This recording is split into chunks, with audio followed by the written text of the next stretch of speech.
మోతాదుకు మించి అధికంగా వాడుతోన్న రసాయన ఎరువులను తగ్గించాలన్న ఉద్దేశంతో పీఎం ప్రణామ్ పేరుతో దేశవ్యాప్తంగా ప్రత్యేక కార్యక్రమాలు నిర్వహిస్తున్నారు. భూసార పరీక్షల సిఫార్సుల ప్రకారం పంటల వారీగా శాస్త్రవేత్తలు సూచించిన మేరకే రసాయన ఎరువులను చల్లాలని, అధికంగా వినియోగించడం వల్ల తలెత్తే అనర్థాలను తెలియచేస్తూ ఈ కార్యక్రమాలు చేపడుతున్నారు. ఎరువుల తయారీ, మార్కెటింగ్లో నిమగ్నమైన అన్ని సంస్థలు అవగాహన కార్యక్రమాలు విరివిగా నిర్వహించాలని కేంద్ర ప్రభుత్వం సూచించడంతో వ్యవసాయ శాఖ ఆధ్వర్యంలో కార్యక్రమాలు జరుగుతున్నాయి.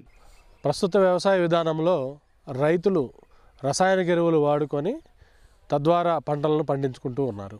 అదేవిధంగా రసాయనిక ఎరువుల్లో ముఖ్యమైనటువంటి స్థూల పోషక పదార్థాలైన నత్రజని, భాస్వరం, పొటాషియం ఈ మూడింటిని కూడా 95% రసాయనిక ఎరువుల ద్వారానే అందిస్తున్నారు.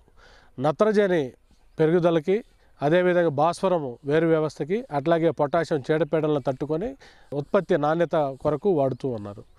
అయితే రాబోయే రోజుల్లో ఈ రసాయనిక ఎరువులకు ప్రత్యామ్నాయంగా సేంద్రియ ఎరువులు వాడకం జరగబోతూ ఉంది.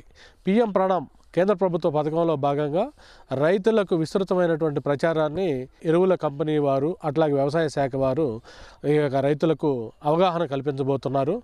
ఉదాహరణకి మనకి భాస్వరం తీసుకున్నట్లయితే డిఏపిలో 46% భాస్వరము, అట్లాగే 16% నత్రజని అనేటువంటిది ఉంటుంది. మరి భాస్వరానికి ప్రత్యామ్నాయంగా మనకి ప్రోమ్ అంటే ఫాస్ఫాటిక్ రిచ్ ఆర్గానిక్ మెన్యూర్ అని ఫర్టిలైజర్ కంట్రోల్ ఆర్డర్లోనే ఒక ప్రోడక్ట్ని తీసుకొచ్చారు.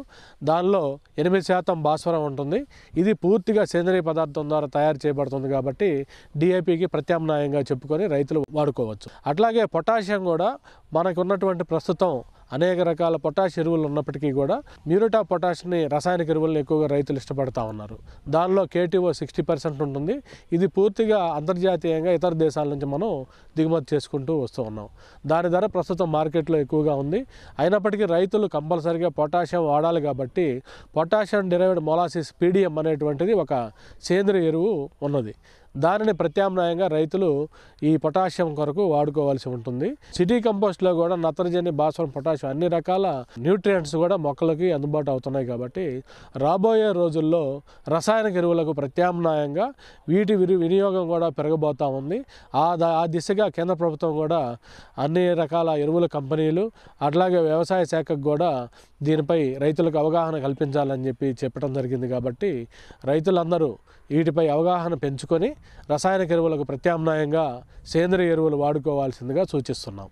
రైతు సోదరులకు అందరికీ రసాయనిక ఎరువుల యొక్క వాడకాన్ని తగ్గించాలని చెప్పి వాళ్ళని ఎడ్యుకేట్ చేయడం మా యొక్క ముఖ్యమైనటువంటి ఉద్దేశం. ఆ నేల స్ట్రక్చర్, టెక్చర్ రెండు పూర్తిగా పాడవుతున్నాయి. అంతేకాకుండా భూమిలో ఉండేటువంటి ఆర్గానిజం పూర్తిగా నశించిపోతూ ఉంది. దీనివల్ల భవిష్యత్తు తరాలకి పంటలు కూడా అందేటువంటి పరిస్థితులు ఉండవు. కాబట్టి భూమిలో ఉండేటువంటి కార్బన్ శాతాన్ని పెంచాలి అనేటువంటి కేంద్ర ప్రభుత్వ ఉద్దేశ అనుగుణంగా డివైఎఫ్ డిపార్ట్మెంట్ ఆఫ్ ఫెర్టిలైజర్స్ వారి సూచనల మేరకు రాష్ట్రంలో ఉండేటువంటి వ్యవసాయ శాఖ సహకారంతో మేము రైతులకు అందరికీ సేంద్రియ ఎరువుల యొక్క వాడకాన్ని, దాని యొక్క ప్రత్యేకతను, దాని యొక్క ఇంపార్టెన్స్ని చెప్పాలని ఇక్కడ ఈ ప్రోగ్రామ్ని మేము కండక్ట్ చేస్తున్నాం. మా కంపెనీ రసాయనిక ఎరువులు తయారు చేస్తున్నప్పటికీ కూడా భారత ప్రభుత్వ ఆదేశాల అనుగుణంగా Vijay organic manure, Vijay city compost, Vijay farmyard manure, Vijay PROM అంటే ఫాస్ఫరస్ రిచ్డ్ ఆర్గానిక్ మెన్యూర్ ఇట్లాంటి రకరకాల సేంద్రియ ఎరువుల యొక్క వాడకాన్ని ప్రోత్సహిస్తుంది. అంతేకాకుండా పురుగు మందులకు ప్రత్యామ్నాయంగా వేప నూనె యొక్క ఇంపార్టెన్స్ని రైతులకందరికీ వివరించడానికి ఇక్కడ ఈ ప్రోగ్రామ్ని మేము కండక్ట్ చేస్తున్నాం. వ్యవసాయంలో రసాయన ఎరువుల వాడకాన్ని తగ్గించి నేల ఆరోగ్యాన్ని కాపాడుకునేలా సేంద్రియ ఎరువుల వినియోగాన్ని పెంచాలనే లక్ష్యంతో కేంద్ర ప్రభుత్వం 2023-24 నుంచి పీఎం ప్రణామ్ పథకాన్ని అమలు చేస్తోంది.